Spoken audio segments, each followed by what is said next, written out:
기원전 57년 한반도 남동쪽의 작은 땅에서 믿기 어려운 일이 벌어졌다. 자로국의 6 촌장들이 덕망 높은 지도자를 찾아 헤매던 중 양산 기슭에서 기이한 광경을 목격했다. 한 마리마리 무릎을 꿇고 슬피 우는 곳에 거대한 알 하나가 놓여 있었던 것이다. 촌장들이 조심스럽게 알을 깨뜨리자 그 안에서 용모가 준수하고 기품이 넘치는 사내 아이가 나왔다. 아이의 몸에서는 신비로운 빛이 흘러나왔고 새들과 짐승들이 춤을 추며 경배했다. 사람들은 이 아이를 하늘이 내린 성군이라 여기고 박혁거세라 이름 짓고 거서관으로 추대했다. 알 껍질이 박처럼 생겼다 하여 성을 박씨로 정했다. 박혁거세가 61년간 나라를 다스리며 백성들을 편안하게 했지만 그의 죽음 또한 신비로웠다. 어느 날 갑자기 하늘로 올라갔다가 7일 후 시신이 땅에 떨어졌는데 왕후 아령도 뒤따라 죽었다. 백성들이 함께 장사 지내려 하자 큰 뱀이 나타나 방해했다. 결국 몸을 5부분으로 나누어 5 무덤을 만들었는데 이를 사릉이라 불렀다. 남의 차차웅이 왕위를 이어받았다. 그는 무당을 뜻하는 차차웅이라는 특별한 칭호를 사용했다. 신을 섬기고 귀신을 받든다는 의미로 신라 초기의 재정일치 사회를 보여주는 흥미로운 대목이다. 유리 이사금 때부터는 이사금이라는 새로운 칭호가 등장했다. 이는 치리한다는 뜻으로 왕권이 점차 세속화되어 가는 과정을 보여준다. 유리왕 때 일어난 사건 중 하나는 그의 2 부인 사이의 질투극이었다. 한 부인이 다른 부인을 시기하여 몰래 바늘로 옷을 찢어놓자 이를 알게 된 상대방이 분노하여 친정으로 돌아갔다. 왕이 후회하며 부른 노래가 바로 우리나라 최초의 서정시 도솔가다. 탈의 이사금의 등장은 더욱 드라마틱하다. 그는 본래 다판아국 출신으로 어머니가 큰 알을 낳자 불길하다 하여 바다에 버려졌다. 알이 배가 되어 가야국 해변에 도착했는데 가야 사람들이 이상히 여겨 죽이려 하자 갑자기 하늘로 올라갔다가 내려와 사람들을 놀라게 했다. 이후 신라로 와서 석시성을 얻고 훗날 왕이 되었다. 그의 지혜는 유명했는데 특히 호공과의 집 바꾸기 에피소드는 고대판 부동산 사기극으로 읽힐 만큼 흥미롭다. 파사 이사금 때부터는 고구려와의 본격적인 대결이 시작되었다. 고구려군이 자주 침입하여 변경을 어지럽히자 신라는 생존을 위한 치열한 투쟁을 벌여야 했다. 지마 이사금 때는 가야와 화친을 맺어 남쪽 국경을 안정시키는 한편 바다 건너 왜구들의 침입에도 대비해야 했다. 일성 이사금 때부터는 마립간이라는 새로운 칭호가 등장했다. 이는 말뚝을 의미하는 것으로 왕이 나라의 기둥과 같은 존재임을 나타낸다. 이 시기 신라는 점점 강력한 왕권 국가로 발전해 나갔다. 뇌물마립간 때는 신라 역사상 최대의 위기이자 기회가 찾아왔다. 왜구들이 대규모로 침입하여 신라를 위험에 빠뜨렸지만 고구려의 광개토왕이 5만 대군을 이끌고 구원군을 보내 왜구를 크게 물리쳤다. 이 사건은 신라가 고구려의 보호 아래 들어가는 전환점이 되었다. 칠성 마립간의 이야기는 권력 다툼의 드라마다. 그는 내물왕의 둘째 아들로 형 눌지를 제치고 왕위에 올랐다. 하지만 왕이 된 후에도 마음이 편치 않았고 결국 형에게 왕위를 넘겨주는 전대미문의 사건이 벌어졌다. 이는 신라 왕실 내부의 복잡한 권력 관계를 보여주는 흥미로운 대목이다. 눌지 마립간 시대에는 고구려와 백제의 협공으로 신라가 큰 위기에 빠졌다. 특히 장수왕이 백제를 공격할 때 신라도 함께 압박받아 국가 존망의 기로에 섰다. 이때 신라는 교묘한 외교술을 발휘하여 위기를 모면했는데 때로는 고구려에 때로는 백제에 붙으며 살아남았다. 지증왕 때는 신라 역사상 획기적인 변화가 일어났다.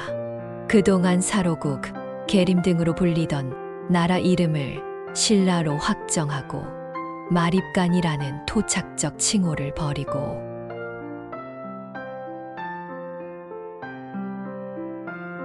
중국식 왕이라는 칭호를 사용하기 시작했다. 또한 우산국 울릉도를 정복하는 성과도 거두었다. 버풍왕 때는 이차돈의 감동적인 순교를 통해 불교가 공인되었다. 이차돈은 불교를 반대하는 귀족들 앞에서 자신의 목숨을 바쳐 불교의 신령함을 증명하겠다고 나섰다. 그가 처형당하자 목에서 하얀 피가 솟구쳤고 하늘이 어두워지며 이상한 현상들이 일어났다. 이를 본 귀족들이 불교의 신령함을 인정하게 되었다는 것이다. 진흥왕은 신라의 영토를 대폭 확장시킨 정복군주였다.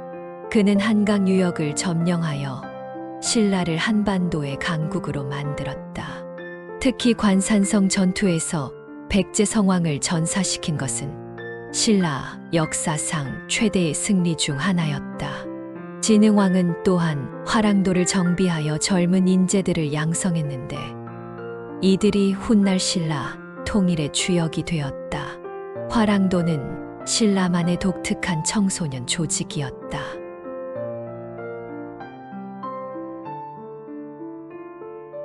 미모와 덕을 겸비한 청년들이 무리를 이루어 명산대천을 두루 다니며 심신을 단련했다. 그들은 세소고개, 사군이충, 사친이효, 교의신, 임전무퇴, 살생유택을 지키며 충성스러운 신라의 일꾼으로 성장했다.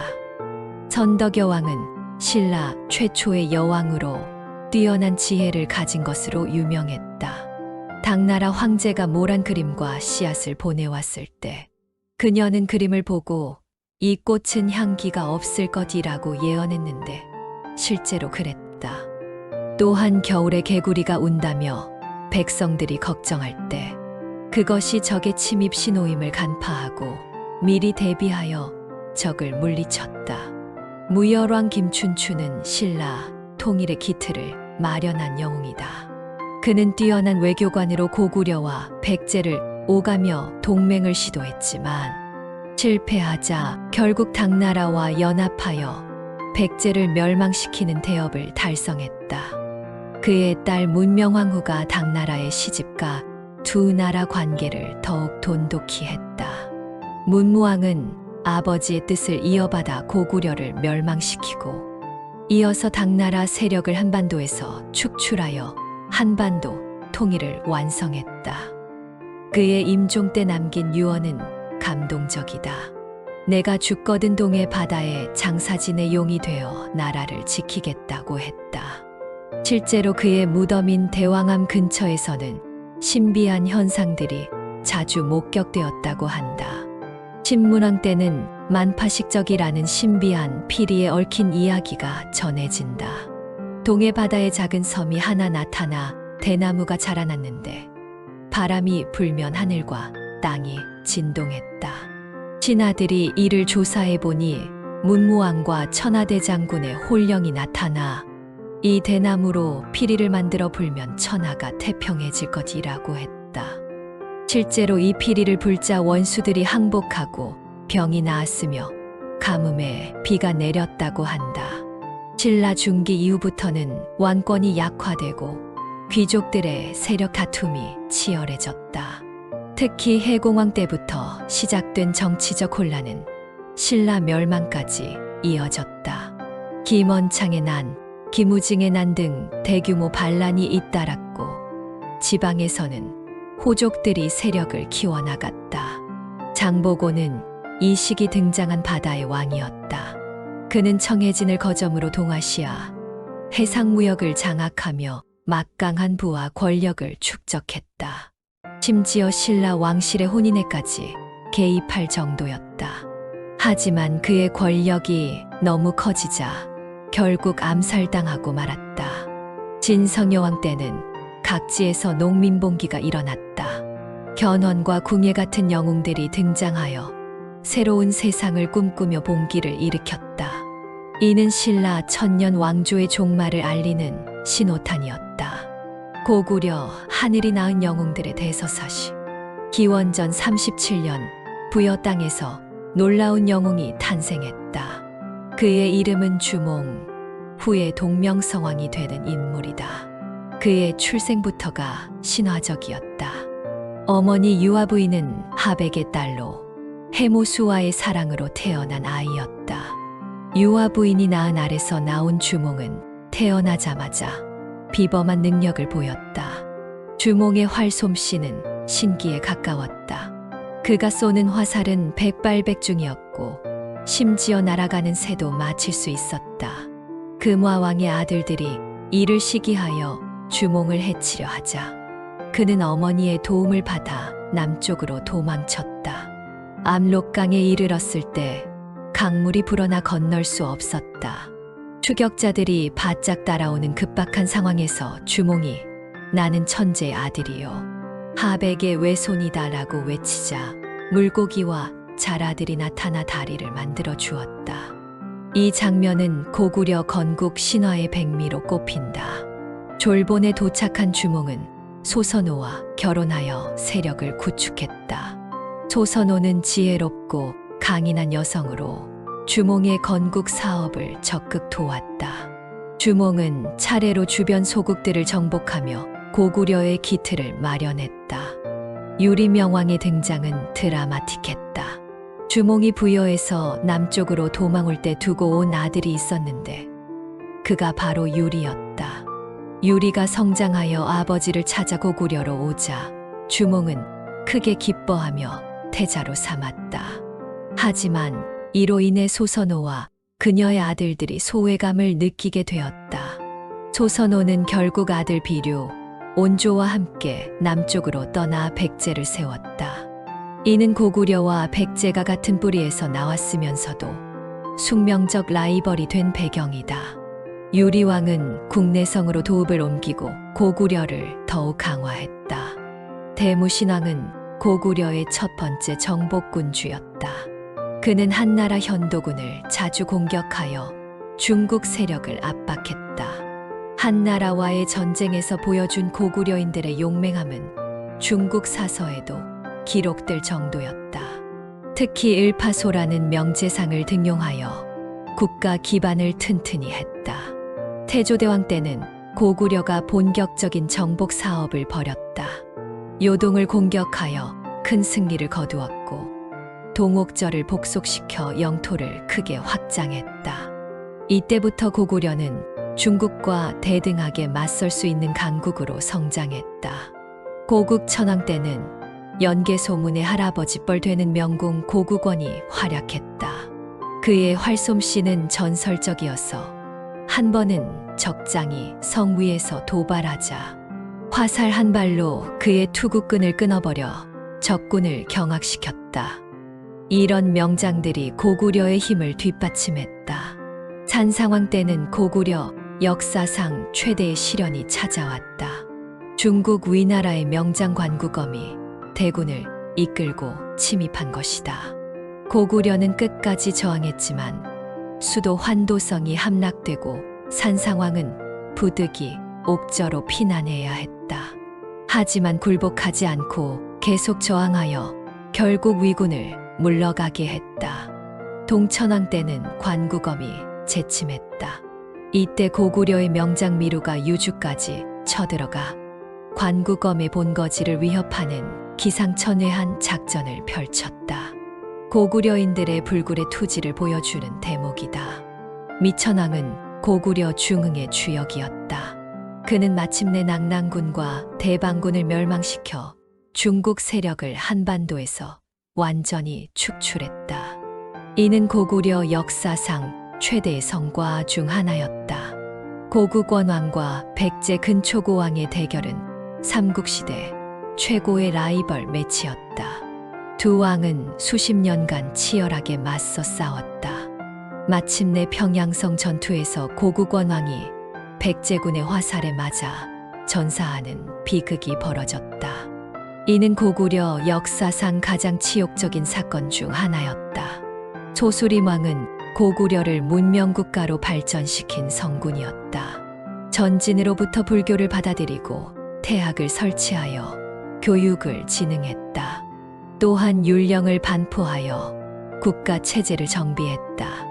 그의 개혁은 고구려가 강대국으로 성장하는 기반이 되었다.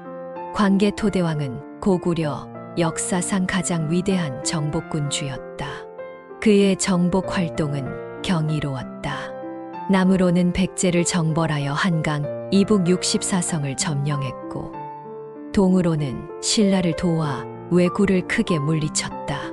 북으로는 후연을 공격하여 요동을 완전히 장악했고, 동북으로는 동부여를 정복하고 숙신을 토벌했다. 광개토대왕의 업적을 기록한 광개토대왕비는 당시의 상황을 생생하게 전해준다. 왜가 신라를 침입하자 신라왕이 사신을 보내 구원을 요청했다. 왕이 보병과 기병 5만을 보내 왜를 물리쳤다는 기록은 동아시아 고대사의 중요한 사료다. 장수왕은 고구려 최전성기를 이끈 대왕이었다. 그는 427년 평양으로 천도하여 남진 정책을 본격화했다. 백제를 압박하여 마침내 한성을 함락시키고 계로왕을 전사시켰다. 이때 백제는 웅진으로 천도할 수밖에 없었다. 장수왕의 신라 침입도 대단했다. 그는 신라 깊숙이 쳐들어가 왕경까지 위협했다. 신라는 고구려의 압박에 견디지 못해 백제, 가야와 연합하여 맞섰지만 역부족이었다. 한때 고구려는 한반도의 3분의 1을 장악하는 대제국이 되었다. 하지만 6세기 들어 백제 성왕과 신라, 진흥왕이 연합하여 고구려를 협공하기 시작했다. 특히 신라가 한강 유역을 차지하면서 고구려는 큰 타격을 받았다. 평원왕 때는 수나라의 위협이 본격화되어 고구려는 새로운 시련을 맞았다. 영양왕 때 을지문덕이 등장한 것은 고구려의 행운이었다. 수나라 양제가 113만 대군을 이끌고 침입했을 때 을지문덕은 교묘한 전략으로 적을 살수까지 유인했다. 그리고 살수대첩에서 수군을 전멸시키는 기적을 일으켰다. 113만 대군 중 고구려 땅을 빠져나온 것은 불과 2,700명에 불과했다. 연개소문은 고구려 후기의 가장 강력한 인물이었다. 그는 정변을 일으켜 영유왕을 죽이고 보장왕을 옹립했다. 그의 독재는 논란이 많지만 당나라의 침입에 맞서 고구려를 끝까지 지켜낸 것은 높이 평가할 만하다. 연개소문 사후 그의 아들들이 내분을 벌이면서 고구려는 쇠약해졌다. 마침내 676년 평양성이 함락되고 고구려가 멸망했다. 하지만 건모잠, 안승 등이 부흥운동을 벌여 고구려의 정신은 계속 이어졌다. 백제 한강에서 꽃핀 우아한 문명, 기원전 18년 한강 유역에 새로운 나라가 세워졌다.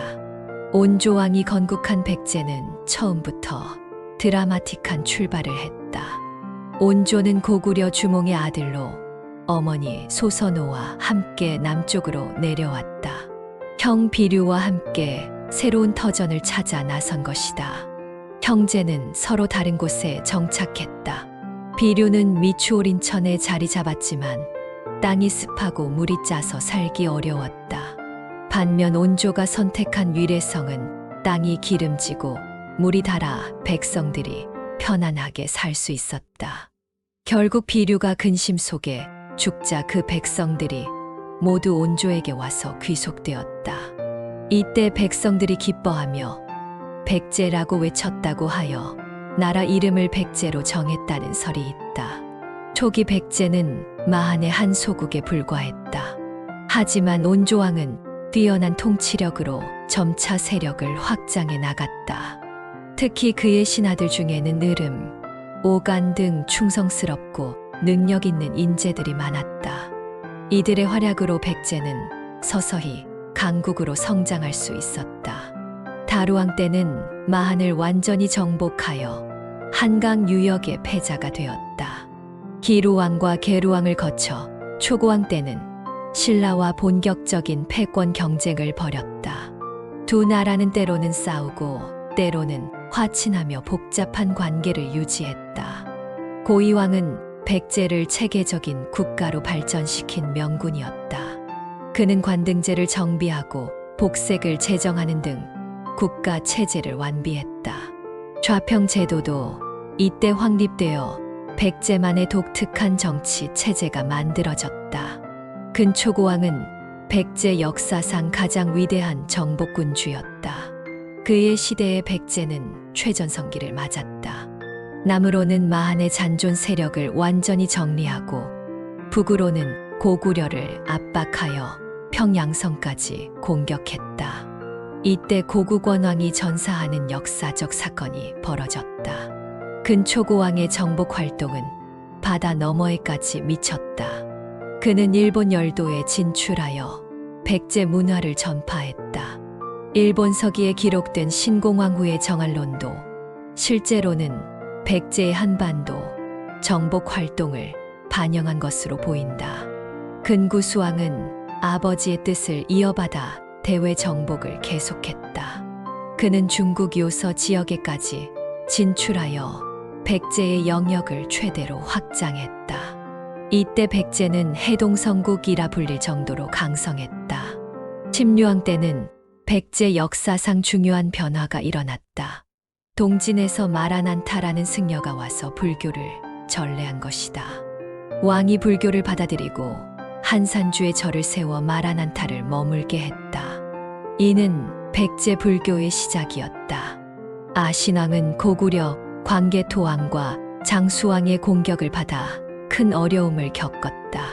한강 이북 64성을 잃고 한성까지 위협받는 상황에서도 굴복하지 않고 저항했다. 그는 외와 연합하여 고구려에 맞섰지만 역부족이었다.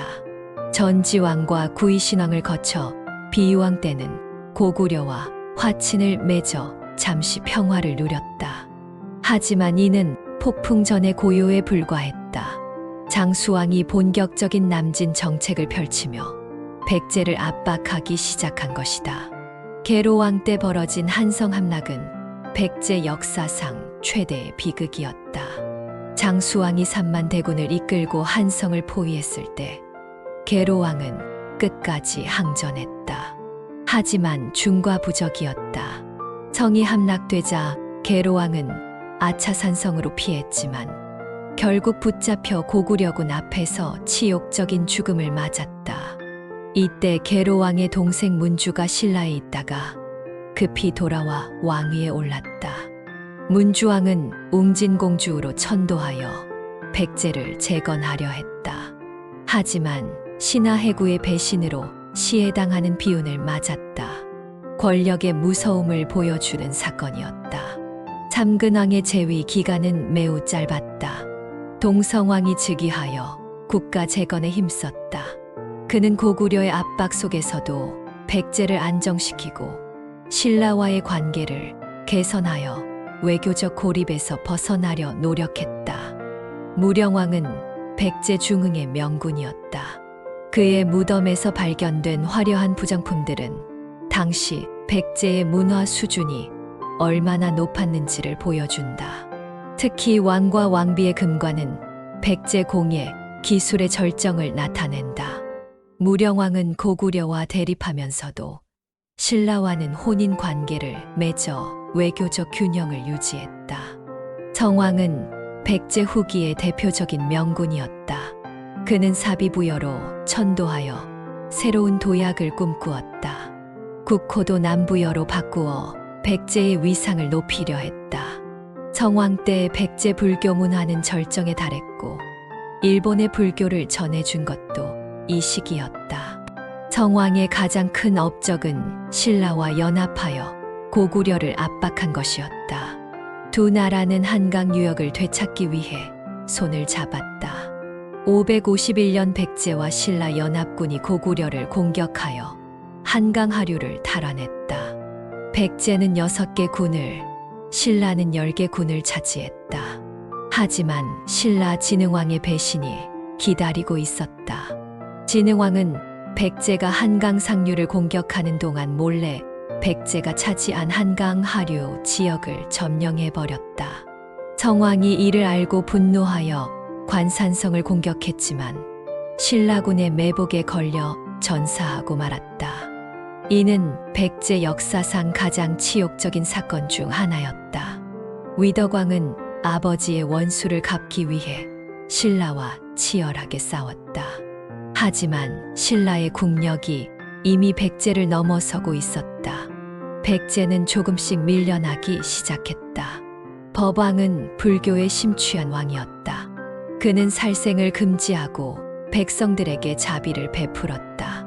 하지만 재위 기간이 너무 짧아 큰 업적을 남기지 못했다. 무왕은 백제 후기의 대표적인 왕이었다.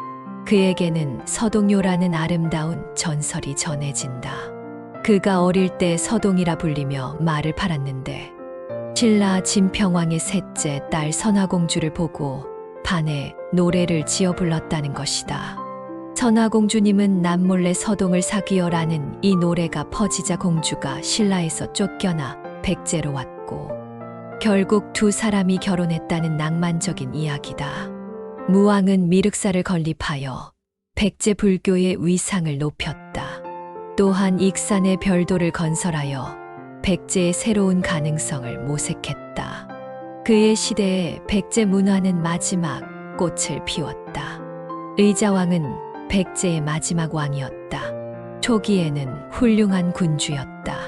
그는 효성이 지극하여 아버지 무왕을 극진히 모셨고 백성들을 사랑하여 해동증자라는 칭송을 받았다. 하지만 말년에는 향락에 빠져 국정을 소홀히 했다. 의자왕의 실정 중 가장 큰 것은 신라와의 관계 악화였다. 그는 대야성을 공격하여 신라 김춘추의 사위를 죽이는 큰 실수를 저질렀다.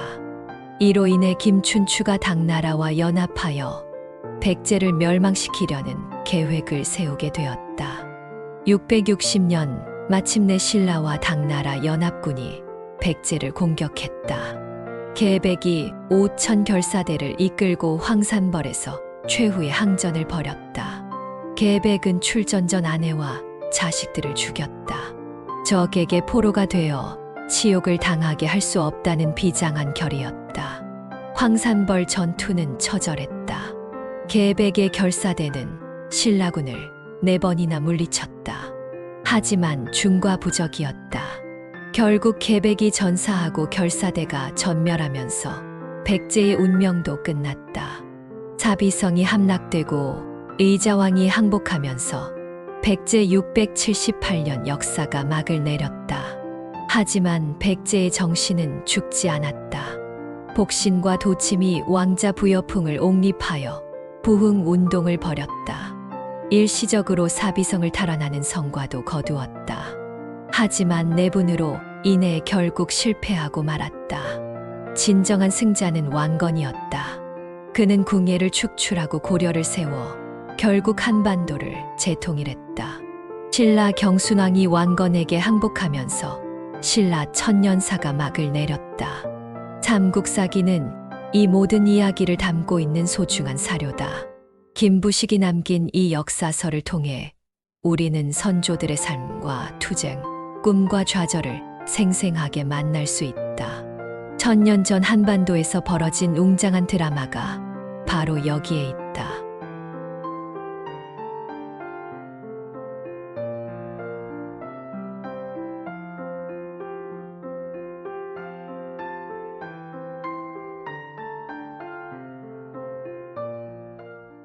기원전 57년 한반도 남동쪽의 작은 땅에서 믿기 어려운 일이 벌어졌다. 사로국의 6 촌장들이 덕망 높은 지도자를 찾아 헤매던 중 양산 기슭에서 기이한 광경을 목격했다. 한 마리마리 무릎을 꿇고 슬피 우는 곳에 거대한 알 하나가 놓여 있었던 것이다. 촌장들이 조심스럽게 알을 깨뜨리자 그 안에서 용모가 준수하고 기품이 넘치는 사내 아이가 나왔다. 아이의 몸에서는 신비로운 빛이 흘러나왔고 새들과 짐승들이 춤을 추며 경배했다. 사람들은 이 아이를 하늘이 내린 성군이라 여기고 박혁거세라 이름 짓고 거서관으로 추대했다. 알껍질이 박처럼 생겼다 하여 성을 박씨로 정했다. 박혁거세가 61년간 나라를 다스리며 백성들을 편안하게 했지만 그의 죽음 또한 신비로웠다. 어느 날 갑자기 하늘로 올라갔다가 7일 후 시신이 땅에 떨어졌는데 왕후 아령도 뒤따라 죽었다. 백성들이 함께 장사 지내려 하자 큰 뱀이 나타나 방해했다. 결국 몸을 5부분으로 나누어 5 무덤을 만들었는데 이를 사릉이라 불렀다. 남해 차차웅이 왕위를 이어받았다. 그는 무당을 뜻하는 차차웅이라는 특별한 칭호를 사용했다. 신을 섬기고 귀신을 받든다는 의미로 신라 초기의 재정일치 사회를 보여주는 흥미로운 대목이다. 유리 이사금 때부터는 이사금이라는 새로운 칭호가 등장했다. 이는 치리한다는 뜻으로 왕권이 점차 세속화되어 가는 과정을 보여준다. 유리왕 때 일어난 사건 중 하나는 그의 2 부인 사이의 질투극이었다. 한 부인이 다른 부인을 시기하여 몰래 바늘로 옷을 찢어놓자 이를 알게 된 상대방이 분노하여 친정으로 돌아갔다. 왕이 후회하며 부른 노래가 바로 우리나라 최초의 서정시 도솔가다. 탈의 이사금의 등장은 더욱 드라마틱하다. 그는 본래 다판아국 출신으로 어머니가 큰 알을 낳자 불길하다 하여 바다에 버려졌다. 알이 배가 되어 가야국 해변에 도착했는데 가야 사람들이 이상히 여겨 죽이려 하자 갑자기 하늘로 올라갔다가 내려와 사람들을 놀라게 했다. 이후 신라로 와서 석시성을 얻고 훗날 왕이 되었다. 그의 지혜는 유명했는데 특히 호공과의 집 바꾸기 에피소드는 고대판 부동산 사기극으로 읽힐 만큼 흥미롭다. 파사 이사금 때부터는 고구려와의 본격적인 대결이 시작되었다. 고구려군이 자주 침입하여 변경을 어지럽히자 신라는 생존을 위한 치열한 투쟁을 벌여야 했다. 지마 이사금 때는 가야와 화친을 맺어 남쪽 국경을 안정시키는 한편 바다 건너 왜구들의 침입에도 대비해야 했다. 일성 이사금 때부터는 마립간이라는 새로운 칭호가 등장했다. 이는 말뚝을 의미하는 것으로 왕이 나라의 기둥과 같은 존재임을 나타낸다. 이 시기 신라는 점점 강력한 왕권 국가로 발전해 나갔다. 뇌물마립간 때는 신라 역사상 최대의 위기이자 기회가 찾아왔다. 왜구들이 대규모로 침입하여 신라를 위험에 빠뜨렸지만 고구려의 광개토왕이 5만 대군을 이끌고 구원군을 보내 왜구를 크게 물리쳤다. 이 사건은 신라가 고구려의 보호 아래 들어가는 전환점이 되었다. 칠성 마립간의 이야기는 권력 다툼의 드라마다. 그는 내물왕의 둘째 아들로 형 눌지를 제치고 왕위에 올랐다. 하지만 왕이 된 후에도 마음이 편치 않았고 결국 형에게 왕위를 넘겨주는 전대미문의 사건이 벌어졌다. 이는 신라 왕실 내부의 복잡한 권력 관계를 보여주는 흥미로운 대목이다. 눌지 마립간 시대에는 고구려와 백제의 협공으로 신라가 큰 위기에 빠졌다. 특히 장수왕이 백제를 공격할 때 신라도 함께 압박받아 국가 존망의 기로에 섰다. 이때 신라는 교묘한 외교수를 발휘하여 위기를 모면했는데 때로는 고구려에 때로는 백제에 붙으며 살아남았다. 지증왕 때는 신라 역사상 획기적인 변화가 일어났다. 그동안 사로국, 계림 등으로 불리던 나라 이름을 신라로 확정하고 마립간이라는 토착적 칭호를 버리고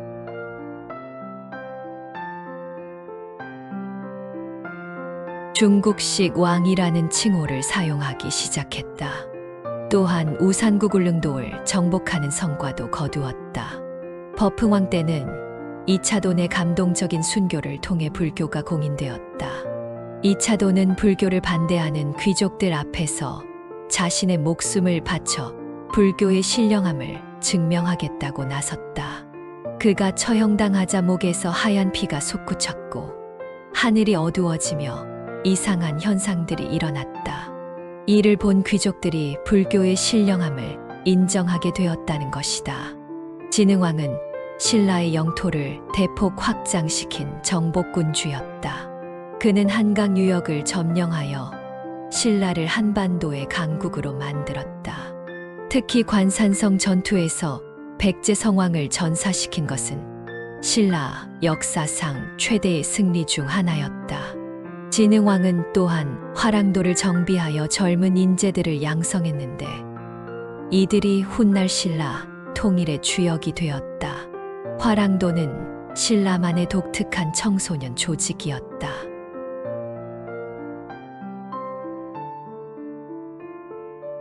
미모와 덕을 겸비한 청년들이 무리를 이루어 명산대천을 두루 다니며 심신을 단련했다. 그들은 세소고개, 사군이충, 사친이효, 교의신, 임전무퇴, 살생유택을 지키며 충성스러운 신라의 일꾼으로 성장했다. 선덕여왕은 신라 최초의 여왕으로 뛰어난 지혜를 가진 것으로 유명했다. 당나라 황제가 모란 그림과 씨앗을 보내왔을 때 그녀는 그림을 보고 이 꽃은 향기가 없을 것이라고 예언했는데 실제로 그랬다. 또한 겨울에 개구리가 운다며 백성들이 걱정할 때 그것이 적의 침입 신호임을 간파하고 미리 대비하여 적을 물리쳤다. 무열왕 김춘추는 신라 통일의 기틀을 마련한 영웅이다.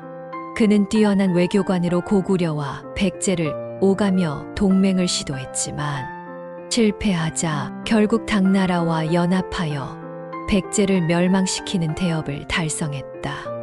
그의 딸 문명왕후가 당나라에 시집가 두 나라 관계를 더욱 돈독히 했다.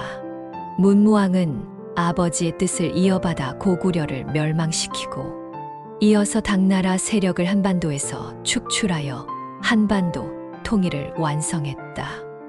그의 임종 때 남긴 유언은 감동적이다. 내가 죽거든 동해 바다에 장사진의 용이 되어 나라를 지키겠다고 했다. 실제로 그의 무덤인 대왕암 근처에서는 신비한 현상들이 자주 목격되었다고 한다. 신문왕 때는 만파식적이라는 신비한 피리에 얽힌 이야기가 전해진다. 동해 바다에 작은 섬이 하나 나타나 대나무가 자라났는데 바람이 불면 하늘과 땅이 진동했다.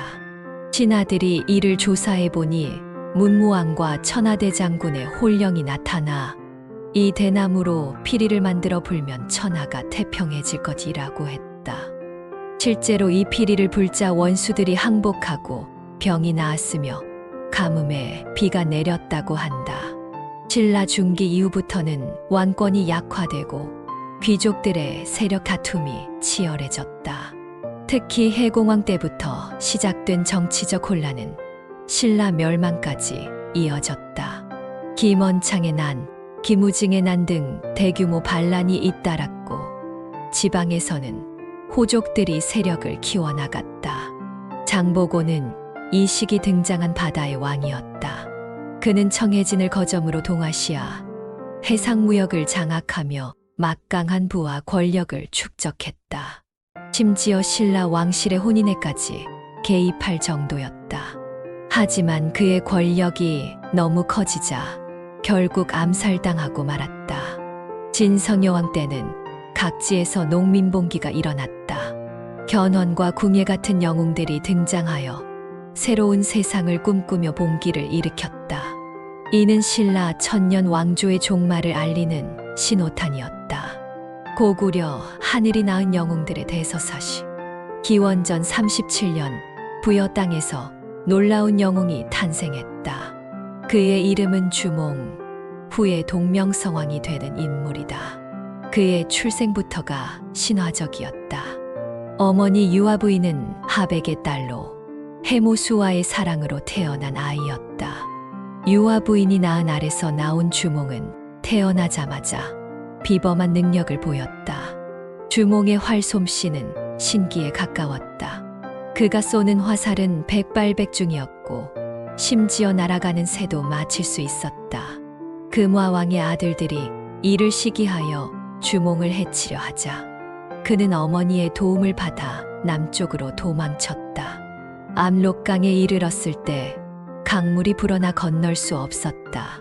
추격자들이 바짝 따라오는 급박한 상황에서 주몽이 나는 천재의 아들이요 하백의 외손이다라고 외치자 물고기와 자라들이 나타나 다리를 만들어 주었다.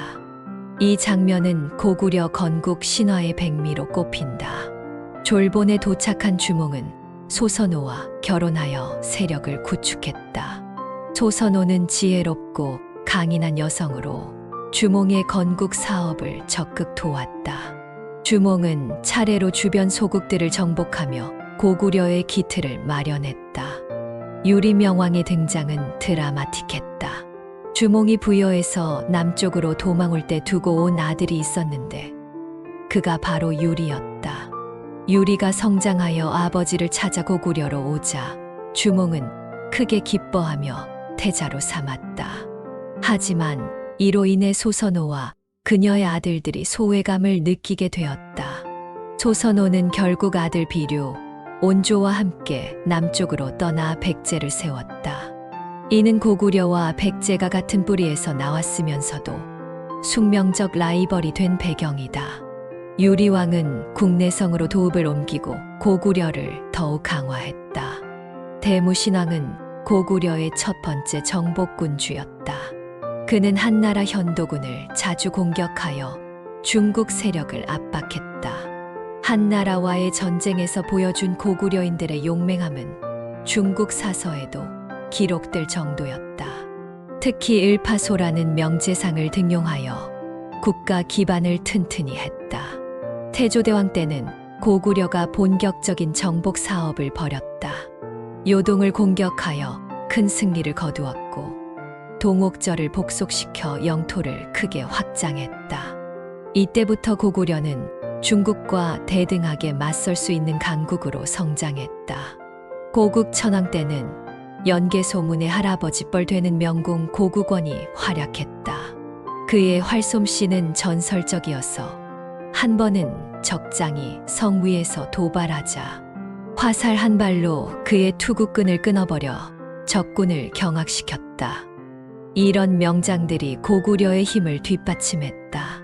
찬상왕 때는 고구려 역사상 최대의 시련이 찾아왔다. 중국 위나라의 명장 관구검이 대군을 이끌고 침입한 것이다. 고구려는 끝까지 저항했지만 수도 환도성이 함락되고 산상왕은 부득이 옥저로 피난해야 했다. 하지만 굴복하지 않고 계속 저항하여 결국 위군을 물러가게 했다. 동천왕 때는 관구검이 재침했다.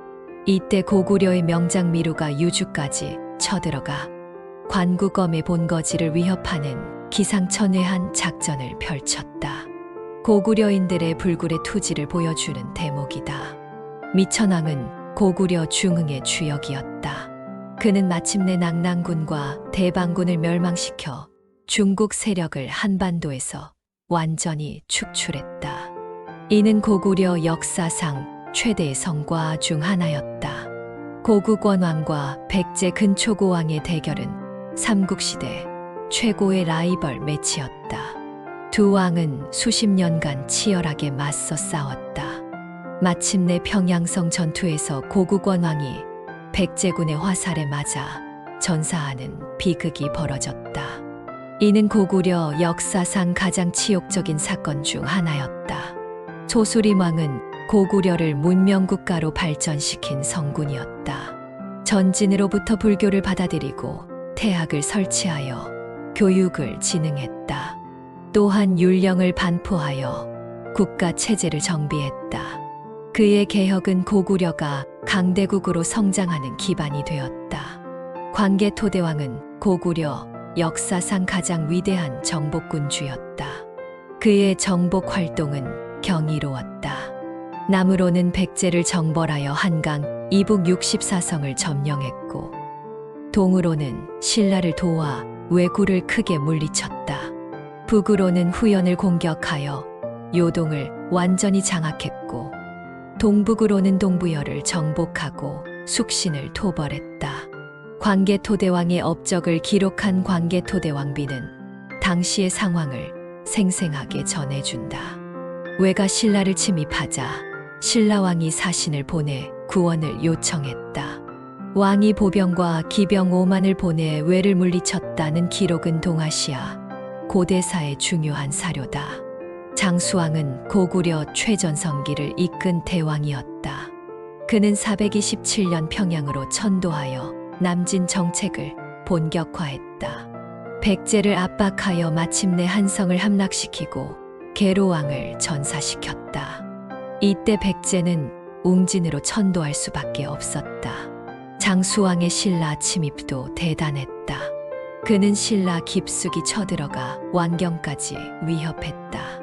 신라는 고구려의 압박에 견디지 못해 백제, 가야와 연합하여 맞섰지만 역부족이었다. 한때 고구려는 한반도의 3분의 1을 장악하는 대제국이 되었다. 하지만 6세기 들어 백제 성왕과 신라, 진흥왕이 연합하여 고구려를 협공하기 시작했다. 특히 신라가 한강 유역을 차지하면서 고구려는 큰 타격을 받았다. 평원왕 때는 수나라의 위협이 본격화되어 고구려는 새로운 시련을 맞았다. 영양왕 때 을지문덕이 등장한 것은 고구려의 행운이었다. 수나라 양제가 113만 대군을 이끌고 침입했을 때 을지문덕은 교묘한 전략으로 적을 살수까지 유인했다. 그리고 살수대첩에서 수군을 전멸시키는 기적을 일으켰다. 113만 대군 중 고구려 땅을 빠져나온 것은 불과 2,700명에 불과했다. 연개소문은 고구려 후기의 가장 강력한 인물이었다. 그는 정변을 일으켜 영유왕을 죽이고 보장왕을 옹립했다. 그의 독재는 논란이 많지만 당나라의 침입에 맞서 고구려를 끝까지 지켜낸 것은 높이 평가할 만하다. 연개소문 사후 그의 아들들이 내분을 벌이면서 고구려는 쇠약해졌다. 마침내 676년 평양성이 함락되고 고구려가 멸망했다. 하지만 건모잠, 안승 등이 부흥운동을 벌여 고구려의 정신은 계속 이어졌다. 백제 한강에서 꽃핀 우아한 문명, 기원전 18년 한강 유역에 새로운 나라가 세워졌다. 온조왕이 건국한 백제는 처음부터 드라마틱한 출발을 했다. 온조는 고구려 주몽의 아들로 어머니 소선호와 함께 남쪽으로 내려왔다. 형 비류와 함께 새로운 터전을 찾아 나선 것이다. 형제는 서로 다른 곳에 정착했다. 비류는 미추홀인천에 자리 잡았지만 땅이 습하고 물이 짜서 살기 어려웠다. 반면 온조가 선택한 위례성은 땅이 기름지고 물이 달아 백성들이 편안하게 살 수 있었다. 결국 비류가 근심 속에 죽자 그 백성들이 모두 온조에게 와서 귀속되었다. 이때 백성들이 기뻐하며 백제라고 외쳤다고 하여 나라 이름을 백제로 정했다는 설이 있다. 초기 백제는 마한의 한 소국에 불과했다. 하지만 온조왕은 뛰어난 통치력으로 점차 세력을 확장해 나갔다. 특히 그의 신하들 중에는 으름, 오간 등 충성스럽고 능력 있는 인재들이 많았다. 이들의 활약으로 백제는 서서히 강국으로 성장할 수 있었다. 다루왕 때는 마한을 완전히 정복하여 한강 유역의 패자가 되었다. 기루왕과 계루왕을 거쳐 초고왕 때는 신라와 본격적인 패권 경쟁을 벌였다. 두 나라는 때로는 싸우고 때로는 화친하며 복잡한 관계를 유지했다. 고이왕은 백제를 체계적인 국가로 발전시킨 명군이었다. 그는 관등제를 정비하고 복색을 제정하는 등 국가 체제를 완비했다. 좌평 제도도 이때 확립되어 백제만의 독특한 정치 체제가 만들어졌다. 근초고왕은 백제 역사상 가장 위대한 정복군주였다. 그의 시대의 백제는 최전성기를 맞았다. 남으로는 마한의 잔존 세력을 완전히 정리하고 북으로는 고구려를 압박하여 평양성까지 공격했다. 이때 고국원왕이 전사하는 역사적 사건이 벌어졌다. 근초고왕의 정복 활동은 바다 너머에까지 미쳤다. 그는 일본 열도에 진출하여 백제 문화를 전파했다. 일본 서기에 기록된 신공황 후의 정알론도 실제로는 백제의 한반도 정복 활동을 반영한 것으로 보인다. 근구수왕은 아버지의 뜻을 이어받아 대외 정복을 계속했다. 그는 중국 요서 지역에까지 진출하여 백제의 영역을 최대로 확장했다. 이때 백제는 해동성국이라 불릴 정도로 강성했다. 침류왕 때는 백제 역사상 중요한 변화가 일어났다. 동진에서 마라난타라는 승려가 와서 불교를 전래한 것이다. 왕이 불교를 받아들이고 한산주에 절을 세워 마라난타를 머물게 했다. 이는 백제 불교의 시작이었다. 아신왕은 고구려 광개토왕과 장수왕의 공격을 받아 큰 어려움을 겪었다. 한강 이북 64성을 잃고 한성까지 위협받는 상황에서도 굴복하지 않고 저항했다. 그는 외와 연합하여 고구려에 맞섰지만 역부족이었다. 전지왕과 구이신왕을 거쳐 비유왕 때는 고구려와 화친을 맺어 잠시 평화를 누렸다. 하지만 이는 폭풍전의 고요에 불과했다. 장수왕이 본격적인 남진 정책을 펼치며 백제를 압박하기 시작한 것이다. 계로왕 때 벌어진 한성 함락은 백제 역사상 최대의 비극이었다. 장수왕이 3만 대군을 이끌고 한성을 포위했을 때 계로왕은 끝까지 항전했다. 하지만 중과부적이었다. 성이 함락되자 계로왕은 아차산성으로 피했지만 결국 붙잡혀 고구려군 앞에서 치욕적인 죽음을 맞았다. 이때 계로왕의 동생 문주가 신라에 있다가 급히 돌아와 왕위에 올랐다. 문주왕은 웅진공주로 천도하여 백제를 재건하려 했다. 하지만 신하해구의 배신으로 시해당하는 비운을 맞았다. 권력의 무서움을 보여주는 사건이었다. 삼근왕의 재위 기간은 매우 짧았다. 동성왕이 즉위하여 국가 재건에 힘썼다. 그는 고구려의 압박 속에서도 백제를 안정시키고 신라와의 관계를 개선하여 외교적 고립에서 벗어나려 노력했다.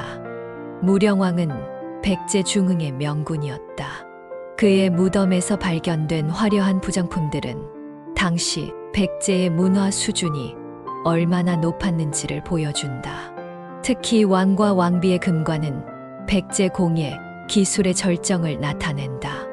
무령왕은 고구려와 대립하면서도 신라와는 혼인 관계를 맺어 외교적 균형을 유지했다.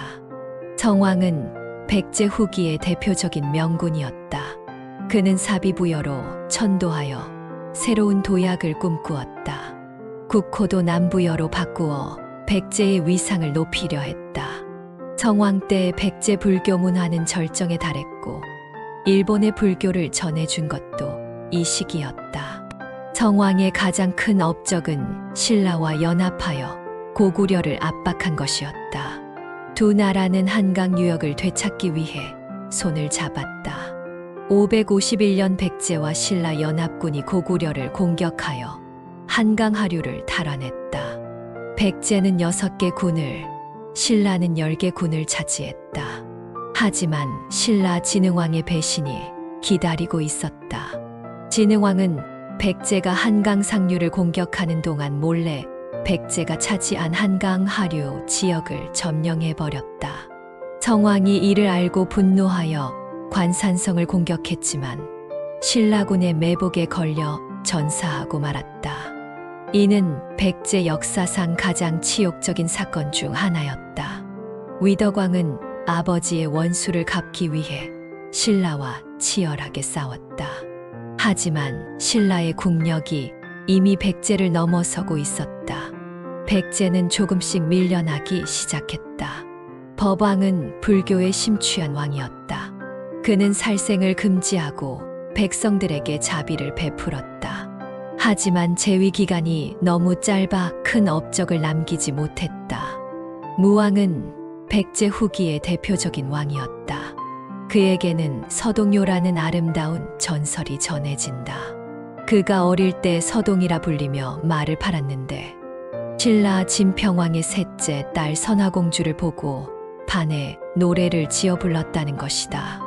선화공주님은 남몰래 서동을 사귀어라는 이 노래가 퍼지자 공주가 신라에서 쫓겨나 백제로 왔고 결국 두 사람이 결혼했다는 낭만적인 이야기다. 무왕은 미륵사를 건립하여 백제 불교의 위상을 높였다. 또한 익산의 별도를 건설하여 백제의 새로운 가능성을 모색했다. 그의 시대에 백제 문화는 마지막 꽃을 피웠다. 의자왕은 백제의 마지막 왕이었다. 초기에는 훌륭한 군주였다. 그는 효성이 지극하여 아버지 무왕을 극진히 모셨고 백성들을 사랑하여 해동증자라는 칭송을 받았다. 하지만 말년에는 향락에 빠져 국정을 소홀히 했다. 의자왕의 실정 중 가장 큰 것은 신라와의 관계 악화였다. 그는 대야성을 공격하여 신라 김춘추의 사위를 죽이는 큰 실수를 저질렀다. 이로 인해 김춘추가 당나라와 연합하여 백제를 멸망시키려는 계획을 세우게 되었다. 660년 마침내 신라와 당나라 연합군이 백제를 공격했다. 계백이 5천 결사대를 이끌고 황산벌에서 최후의 항전을 벌였다. 계백은 출전 전 아내와 자식들을 죽였다. 적에게 포로가 되어 치욕을 당하게 할 수 없다는 비장한 결의였다. 황산벌 전투는 처절했다. 계백의 결사대는 신라군을 4번이나 물리쳤다. 하지만 중과부적이었다. 결국 계백이 전사하고 결사대가 전멸하면서 백제의 운명도 끝났다. 사비성이 함락되고 의자왕이 항복하면서 백제 678년 역사가 막을 내렸다. 하지만 백제의 정신은 죽지 않았다. 복신과 도침이 왕자 부여풍을 옹립하여 부흥운동을 벌였다. 일시적으로 사비성을 탈환하는 성과도 거두었다. 하지만 내분으로 인해 결국 실패하고 말았다. 진정한 승자는 왕건이었다. 그는 궁예를 축출하고 고려를 세워 결국 한반도를 재통일했다. 신라 경순왕이 왕건에게 항복하면서 신라 천년사가 막을 내렸다. 삼국사기는 이 모든 이야기를 담고 있는 소중한 사료다. 김부식이 남긴 이 역사서를 통해 우리는 선조들의 삶과 투쟁, 꿈과 좌절을 생생하게 만날 수 있다. 1000년 전 한반도에서 벌어진 웅장한 드라마가 바로 여기에 있다.